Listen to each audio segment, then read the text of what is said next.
তো বন্ধুগণ, আজকে আমি আপনাদেরকে খুবই একটি সহজ একটি জিনিসকে দেখাতে যাচ্ছি। সেটি হলো আপনারা কীভাবে খুব সহজে একটি আবেদন করতে পারেন সেটি দেখাবো। আর তা করার জন্য আমরা প্রথমে কী করবো, আমাদের মোবাইলের ব্রাউজারে কম্পিউটার বা মোবাইলের ব্রাউজারে চলে যাবো। দিয়ে আমরা ব্রাউজারে ডায়াল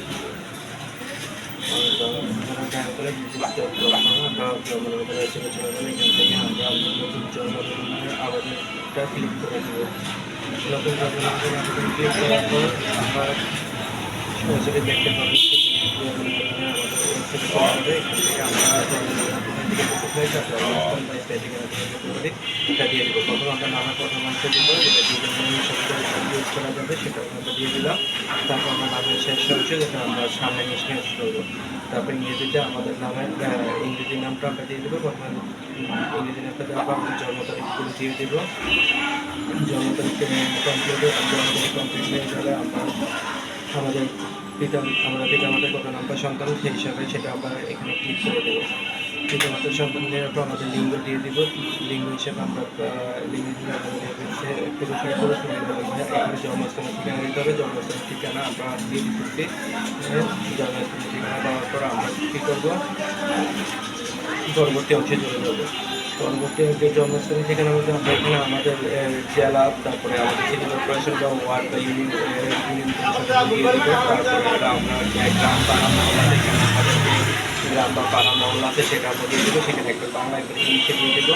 দেন আমাদের বাসা নাম্বার যেটা থাকবে সেটা আমরা দিয়ে দেবো। দেওয়ার পরবর্তী তারপরে আমরা পরবর্তী অংশে চলে যাবো। পরবর্তী অংশে গিয়ে এখানে যাদের জন্ম 2002-এর পর আছে, 2000 সালের পর আছে, তাদের জন্ম তাদেরকে অবশ্যই তাদের পিতামাতার জন্ম নাম্বারগুলো দিতে হবে। পূর্বে জন্ম তাদেরকে তাদের বাবা মার নাম, তাদের বাবা মার এনআইডির নাম হচ্ছে সেটা দিয়ে দেবো। পিতামাতার জন্ম নিবন্ধন নাম্বারটা দিয়ে দিলাম। পিতামাতার ডেট অফ বার্থ দিয়ে দিলে আমাদের অটোমেটিকলি আমাদের এখানে নামগুলো চলে আসবে। তারপর মায়ের অংশে মায়ের জন্ম নিবন্ধন নাম্বারটা এখানে দিয়ে দিতেছি। জন্ম নিবন্ধন নাম্বারটা দিয়ে দেওয়ার পরে এখানে জন্ম তারিখ দিলে আমার মায়ের নামটা অটোমেটিকলি এখানে চলে আসবে। এখানে আমাদের লেখার কোনো প্রয়োজন নেই যদি 2000 সালের পরে জন্মস্থান হয়। তারপর আমরা পরবর্তী অংশে যাবো। এখানে যে স্থায়ী জন্মস্থানের থেকে স্থায়ী ঠিকানা হিসাবে ব্যবহার করতে আমরা জন্মস্থান থেকে স্থায়ী ঠিকানা হিসাবে ব্যবহার করতে পারবো। আর যদি আমাদের সব ঠিকানা একই রকম হয় তাহলে আমরা জন্মস্থান এখানে আমরা জন্মস্থান থেকে স্থায়ী ঠিকানা একই বলে আমরা ক্লিক করে দেবো।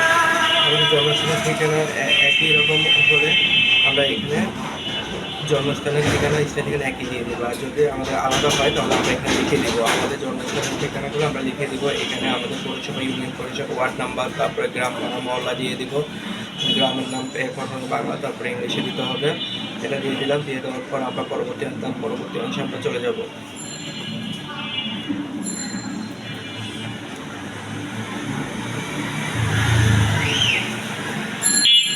যদি পরবর্তী অংশে আমরা চলে যাই তাহলে আমরা খুব সহজে আমরা এই জন্ম নিবন্ধনের আবেদনটা করে ফেলতে পারবো।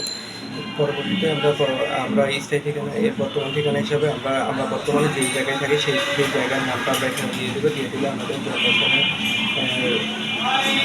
এটা হয়ে যাবে।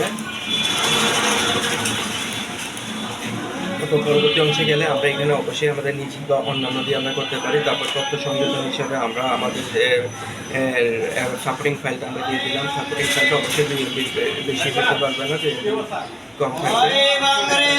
কম থাকলে তারপর এখানে আমাদের পিতামাতার এটা দিয়ে দিলাম। পরবর্তী অংশে আমরা একটু সবগুলো এখানে যাচাই করতে পারবো। তাহলে আমাদের মোবাইল নাম্বার ওটিপি নিয়ে আমরা কাজটা কমপ্লিট করে ফেলবো। খুব সহজে আমরা এইভাবে জন্ম নিবন্ধনের আবেদন করতে পারি।